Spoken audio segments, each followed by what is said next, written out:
So I pulled out some different essential oils than I'm used to combining into a perfume.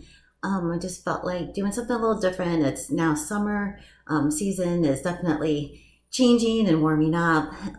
So I felt like changing up my perfume. Plus, I'm out. So I almost always start with the base with vanilla extract. And I made this, it's vanilla beans and vodka. I always make my own. And you can follow along the tutorial on how to do that. Looks like I made this in August of last year. So it's on my blog probably around August of last year. But you can put in vanilla extract in the search bar. Sometimes I use a different extract that I make. I have a Palo Santo one right now, and that's good too. I also have the Palo Santo essential oil though. Sorry. And they don't make essential oil of vanilla. It's just not possible to make vanilla essential oil. You can find the absolute or you can find an extract, but you're not going to find a true pure vanilla essential oil just because the way essential oils are made, the vanilla beans don't release their volatile oils with the steam distillation. So since this is going to be new, I'm going to write everything down because I will forget and I have to write it down as I go. I suggest always writing down what you do.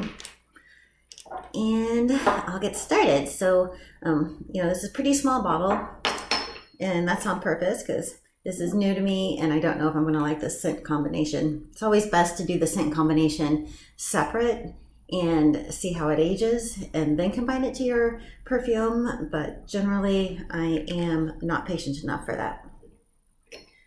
And it's usually a case of, oh my gosh, I'm out, kind of like happened to me today. So I'm just filling this up most of the way. I don't think I left enough room actually for my essential oils. Hold on here. I gotta pour a little back. And this is a clean, reused glass bottle. So this vanilla extract, by the way, smells amazing. So these aren't the original vanilla beans. I had the original vanilla beans in there for about 3 to 4 months, I think. And, shook it every day, and then once it really started to smell like pure vanilla extract, I took out those vanilla beans and added new ones, and they just sit in there. You can take them out and you don't have to add new ones in there, but you can, and it becomes really rich. Okay, let me write down the date. Oh, it's the last day of June. Wow, it really is summer. Okay, so I'm doing vanilla extract. And let's see here. So the really new one for me is cardamom. I don't know why. It just seems like it would be really good with the vanilla and a couple of these other ones that I always use. I almost always use Lane Lane. And well, I don't always use sweet orange, but especially in the summer when it's like just kind of a light smell. And that smells so good. Okay, so I'm going to start with just a little bit of cardamom. I'm going to do 5 drops. Oh, that smells really good. I like it. I might be adding more. So I brought out this Palo Santo. I would like to add sandalwood into this. That's another one that I almost always use, but I'm out and I don't feel like going out and getting more before making this perfume. So I'm just going to add some Palo Santo. That came out really quickly, and I just added 5 drops of that. Oops, there we go. I'm not even writing these down yet. Cardamom, 5 Palo Santo, and I'll probably have to change these numbers, but it's always best to just write it down. That's good. Okay, so Lane Lane I always use. It's my favorite. I could just like bathe in this stuff. I love it. So I'm gonna do 10 of these.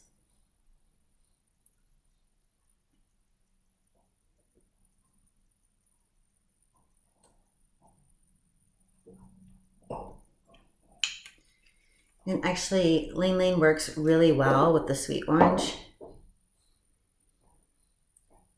It's good, but it needs more Lang Lang. Okay, I'm gonna do 10 more. It's not a very strong scent. Cardamom and Palo Santo are strong scents. I hope I counted that right. I was talking at the same time, which is not a good combination. Okay, that's good. So I did 20 Lang Lang. Such a great name too. And we're gonna lighten this this baby up with some sweet orange. If I can open it, there we go. These are all Acacia essential oils. Well, besides this one is Mountain Rose Herbs. But I like using Acacia because you can find it anywhere, like at any natural food store, any Whole Foods or...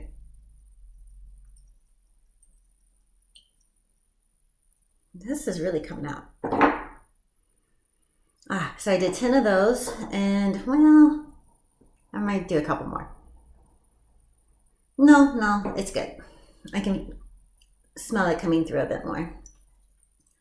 Okay, so what did I do? I did 10. And then I have this really precious jasmine, super small because jasmine is the most expensive essential oil. And it's because of the way it's made. All those little tiny, jasmine blossoms have to be hand picked. And it takes an enormous amount, I forget the amount, of those blossoms to create the essential oil. It's a great smell, but it's also, it's really strong, so you don't need a lot, which is good because it's super expensive. I'm just gonna put like 2 drops in and then put the rest back in there. I don't want to miss a drop of this essential oil. So I always kind of, if I have to use a dropper like this, I always make sure I get it all over my clothes after using it. So there's that. It's good. It's really good. That jasmine totally changed it. And so as this ages for the next couple of weeks, it will change its profile as well. So I ended up with 42 drops. I could do more. I could do less. Well, I can't now, but I could have done less. It really doesn't matter because even as potent, like you can make a natural essential oil perfume as potent as you wish, it's still going to dissipate more than any chemical fragrance. You just have to get used to reapplying products made with essential oils more often because they're volatile oils and they like to be volatile and go out into the world, and they don't have sticking power. They don't have sticking power like chemicals do.